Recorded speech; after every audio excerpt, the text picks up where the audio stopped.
class. You remember yesterday we were talking about what do we find in a fable. You are going to find a moral or a lesson in the story. There are going to be characters that are animals, and that's only animals. The animals are going to be personified as though they are people, walking, thinking, talking like people. There's usually some kind of a foolish character or a villain. In this case, we kind of got a villain, we got a bad guy. And then you've got a good or a wise character or a hero. And then we'll remember what the hero is in a minute. And our particular story that we were reading, remember I told you that it was originated from the Ojibwa people, Native Americans. We normally call them Indians. And so this story is probably 400, 500 years old. Something that back in that day they would have told it around the fires or told it in the teepee. And you know, there was no TV, there was no live entertainment, but they had stories that they could tell to help bring the children up. And you remember that I mentioned to you that the Ojibwa peoples lived in the Great Lakes area of the United States, kind of this northeastern part here. So they were in southern Canada, northeastern United States. They're surrounded by forests, and they've got all the animals. They've got the muskrats, they've got the beaver, they've got the moose, they've got the caribou, which is kind of even bigger version of a moose, big deer. And so they've got a lot of animals that they can tell stories with and about. Yeah, they have a campsite. And yes, they in one way, shape, or form, they would be living in a campsite or a village type community, in an outdoor community. And though yesterday we read the story, today I want us to have the story read to us. And so let's give this a listen. I'll try to follow along as it reads.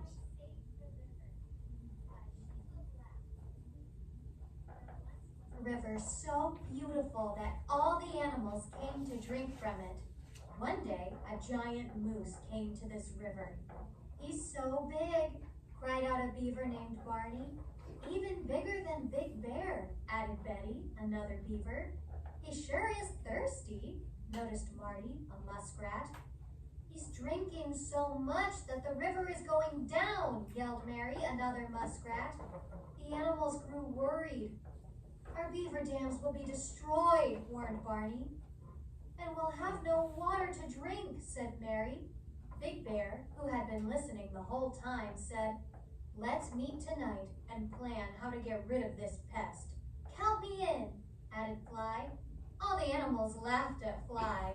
How was such a tiny creature going to help? As the sky grew dark, Fly joined the others on the riverbank. "So what's the plan?" he asked. Barney started by saying, "I will gnaw on that moose's legs until he runs away." "But he'll kick you with his big strong hooves," warned Betty. "Oh," said Barney, "I didn't think of that." "We need another plan," both muskrats said at the same time. "I am the strongest," said Big Bear. "I'll fight that moose." "But the moose is twice your size," said Fly. The beavers and muskrats all said to Fly, "Be quiet. You are the weakest of all." The next morning, Bear was worried. Was Fly right? Was the moose truly twice his size? "Bear, hurry," said the muskrats. But Big Bear did not move. I'm scared," he replied. "Maybe we should try my plan," Fly admitted. But all the other animals just laughed at Fly. So Fly flew onto the moose's back. Holding on tightly, he bit the moose as hard as he could. "Ouch!" cried the moose. Fly flew up and bit the moose's ear. "Stop it!" the moose yelled. "I'll never stop," said Fly, as he flew around and bit the moose on its leg. The moose was unable to stop Fly, so he turned and ran. The animals never saw him again. That night, the beavers made fish stew. The muskrats danced a special dance in honor of Fly. "Hooray for Fly!" they all sang.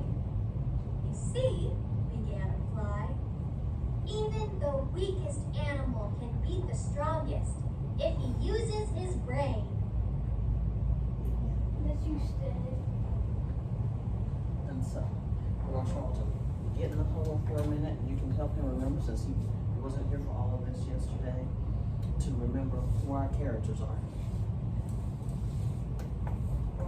Remember who our characters are. I'm turning from this page, that's why I want you to remember who they are.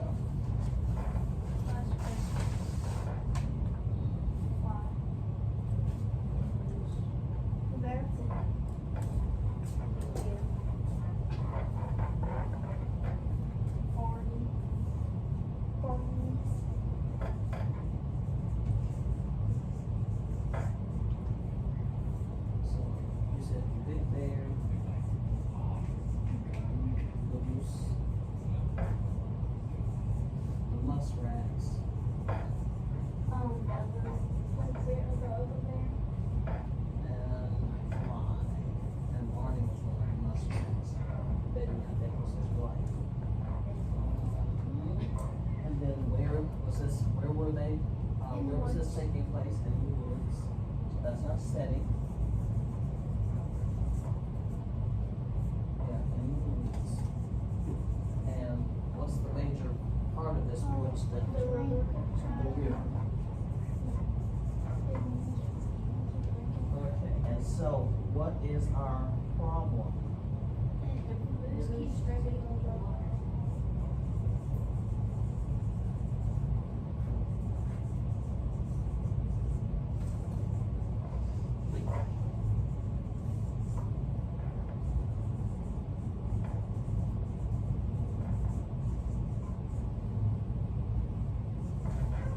And then, what was our final solution?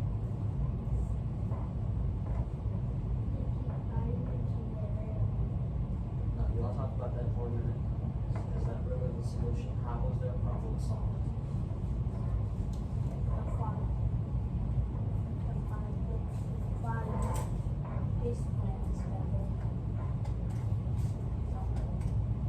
Say that again, just a little bit louder.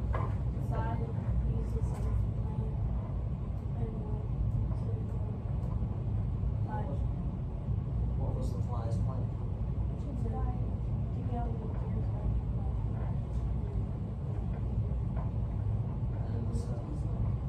And did it work?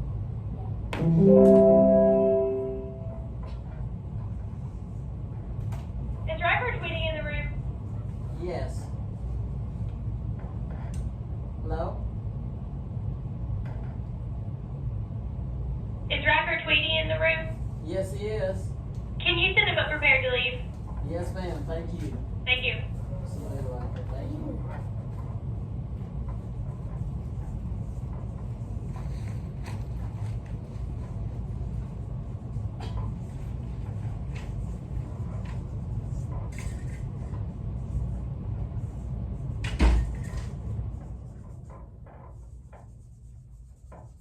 Okay, Fly bit the moose again and again till he ran away. And so that is a good point of that. Now we kind of want to look at cause and effect. And to some degree, it's kind of us kind of retelling the story. And in our retell, and as I write this, you all are going to help me with it, but I also want you to write it down. And we'll call it our cause and effect. And I'll make them all capital. Cause and effect. ECT. We've got cause and effect chart, and to some degree there's a little bit of sequence in this as well, like the order in which things happen. And so, we're gonna write cause over here, effect over here.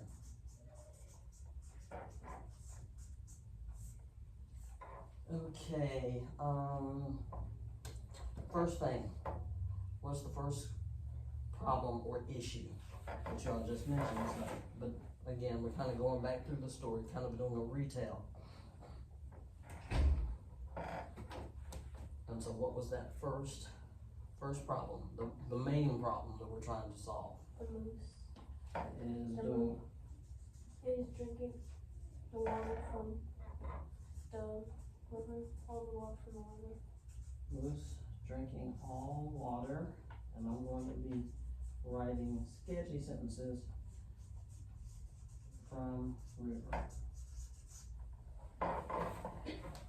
And what's the effect of him drinking all the water from the river?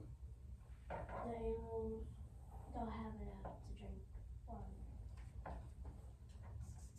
No water for forest animals.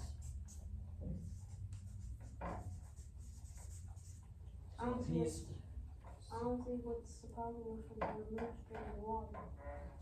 well, as they say, the moose was so big, remember he was like twice the size of Big Bear, and then he's, you know, probably 20 times the size of all of the other forest animals. And so to them it looks like he's drinking it all up, and we won't have any left. Our lives will be destroyed. And so what did they decide to do when they noticed that this problem is taking place? They said What did they have? they had a plan. No, did they have a plan, or did they have a meeting? Meeting at the river at night. They had a meeting. And what was the meeting for? They planned to get rid of the moose. To come up with a plan.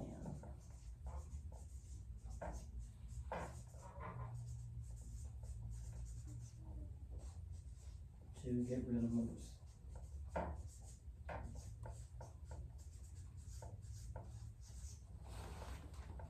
Okay, and then what was their solution? What was the plan that they came up with? The bear was going to bite the moose's leg. Okay, so Big Bear volunteered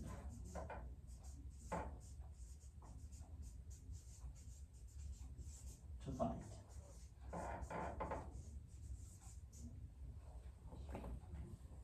Okay, what's next? Now, when Big Bear said that he would fight Noah, what did Fly say? I don't Well, go back to that. Did Big Bear's wife think that was a good idea? know. No, she did not think that was a good idea. I think he'll get killed. She thought he was gonna get killed. And so Fly comes in and he says, what? I'll help. And then when he says I'll help, what did they say? They said, I will help. They said yours too weak and you can't do. He was too weak. He was like, you're the weakest one of us all. That's, and in their minds, that's no help. You're too small. You got nothing going for you. And so we'll put that right here. Fly volunteers. They reject. I'll say they reject him. But then, what happened the next day when Big Bear's supposed to fight? The fly flew in and bit. No, not that. What happened when he's supposed to fight? No, that very next morning, Oh, he didn't fly. he didn't fight. Hello, Hello, how are you? I'm Is this just Miss fine. Becky's desk? Yes, that was the one. Thank you, I appreciate it. And so, Big Bear gets scared.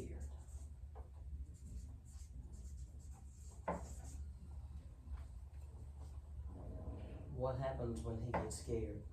He doesn't move.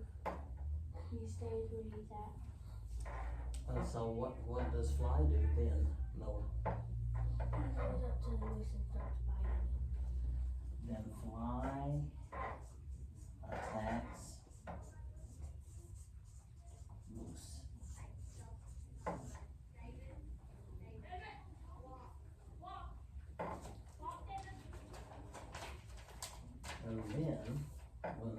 fly attacks moose. What happens? The moose runs away and the three of them die. Moose runs away. And then what did they decide to do after Moose runs away? What did they do that They celebrated for the fly's victory. celebration?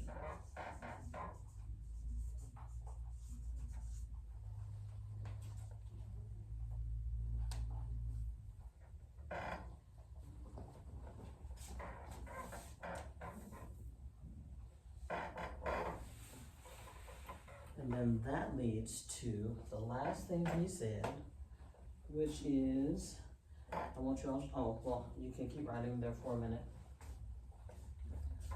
Because I want you to talk about this, get closer, put your heads together. I want you to physically move in and put your heads together to decide how to put this.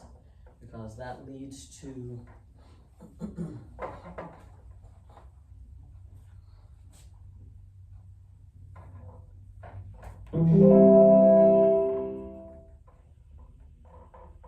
Pardon the interruption, teachers. I need these students to come to the office, please. Addie Kendrell, Elijah Villa, Haley Villa, Willow Riley, Nevaeh Riley, Lainey Carter, Bentley Hart, Elizabeth Carter, and Robert Johnson. Thank you. I almost have to leave. Not for me, I'm a bus driver. And so that leads to, excuse me, what did the fly do that made a difference? Either one of He you. proved that he was strong He proved that he was strong. How? by biting the moose and making him leave.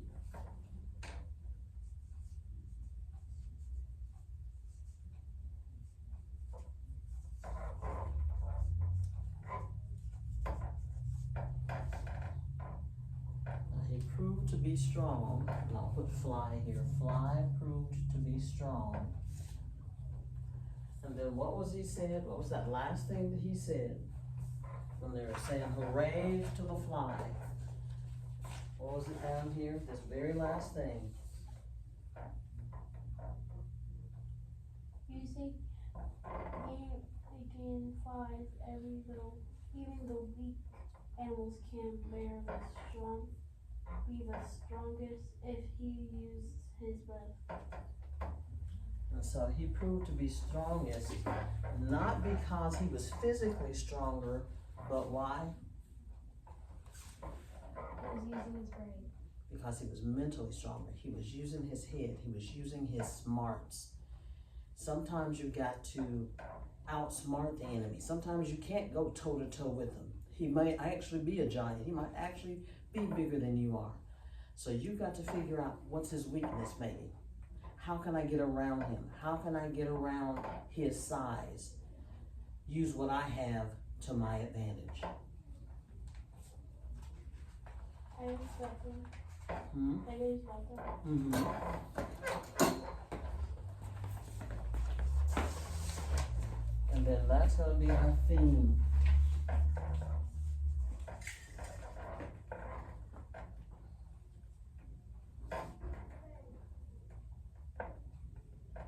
And we will put it in Fly's words.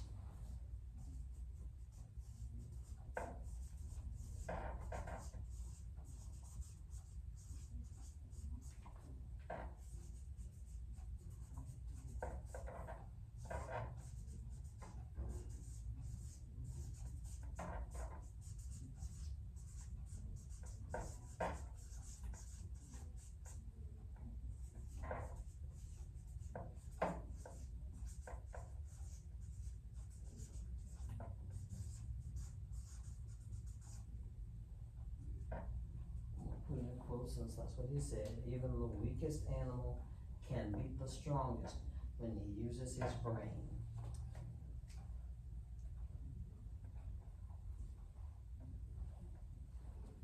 Excuse me.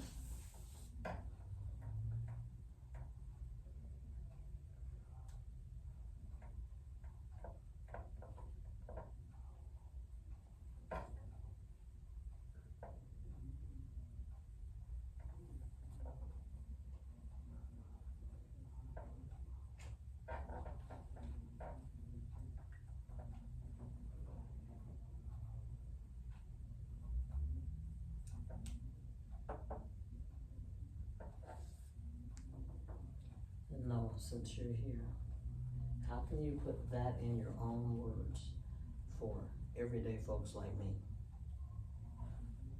I don't know.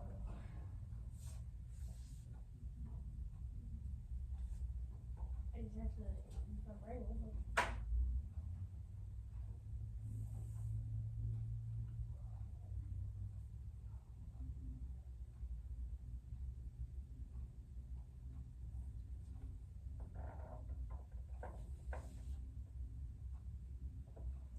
Or, put it another way, what is a lesson that you learned just by reading this story and seeing what Fly did?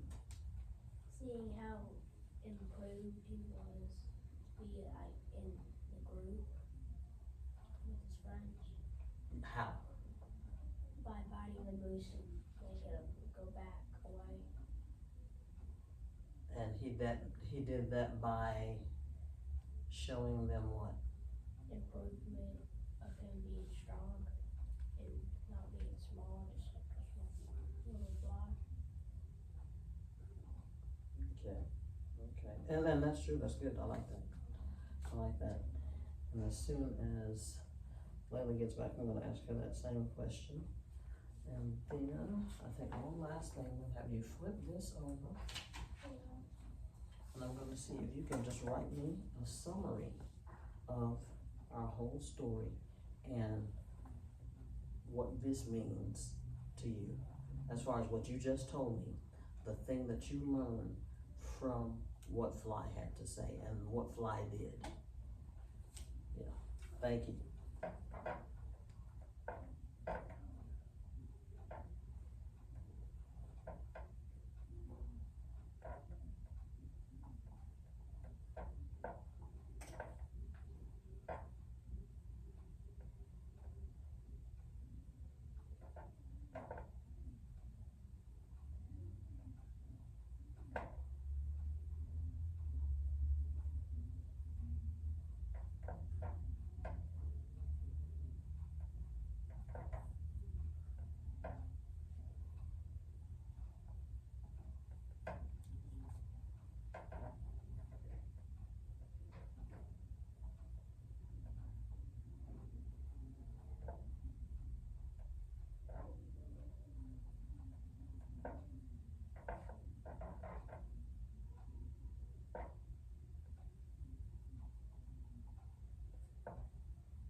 That it?